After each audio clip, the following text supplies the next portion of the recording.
இடைநிலை பதிவு மூப்பு ஆசிரியர்கள் இயக்கத்திற்கு சார்பாக மாவட்ட அலுவலகம் முன்பு மாவட்ட தலைவர் சந்தோஷ்குமார் தலைமையில் உண்ணாவிரதம் போராட்டம் நடைபெற்றது. திருச்சியில் இடைநிலை பதிவு மூப்பு ஆசிரியர்கள் இயக்கத்தை சார்பில் மாவட்ட அலுவலகம் அருகே அடையாள உண்ணாவிரத போராட்டம் மாவட்ட தலைவர் சந்தோஷ்குமார் தலைமையில் நடைபெற்றது.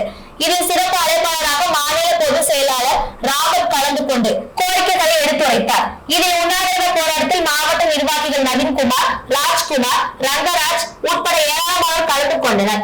உண்ணாவிரத போராட்டத்தில் திமுக அரசு பதவியேற்ற 4 ஆண்டுகள் கடந்தும் தேர்தல் அறிக்கையில் குறிப்பிட்டுள்ள 20,000 வேலை ஆசிரியர்களின் ஊதிய முரண்பாட்டை கலைந்து உரிய ஊதியத்தை இதுவரை வழங்கவில்லை.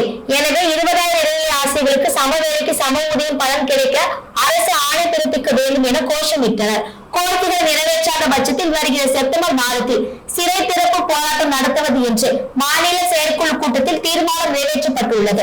எனவே அதற்கு ஆயுதம் சேர்க்கும் வகையில் இன்று தமிழகம் முழுவதும் உண்ணாவிரத போராட்டம் நடைபெற்று வருகிறது என்று தெரிவிக்கின்றனர்.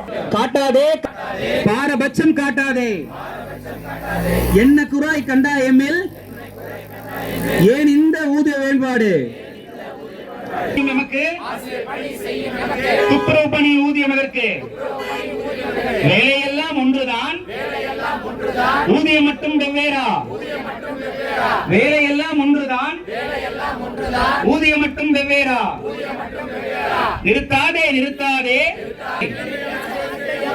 விடமாட்டோம் விடமாட்டோம், ஊதிய முரண்பாடு களையாமல் விடமாட்டோம், களைய மாட்டோம் களைய மாட்டோம், நிறைவேற்று நிறைவேற்று நிறைவேற்று, அம்மா கொடுத்த வாக்குறுதி நிறைவேற்று,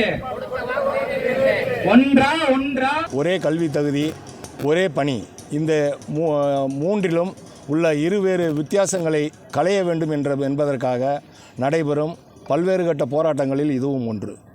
இப்பொழுது ஆண்டு கொண்டிருக்கும் திமுக அரசில் தேர்தல் அறிக்கை 311 சம வேலைக்கு சம ஊதியம் வழங்கப்படும் என்ற கோரிக்கையை வைத்திருந்தார்கள்.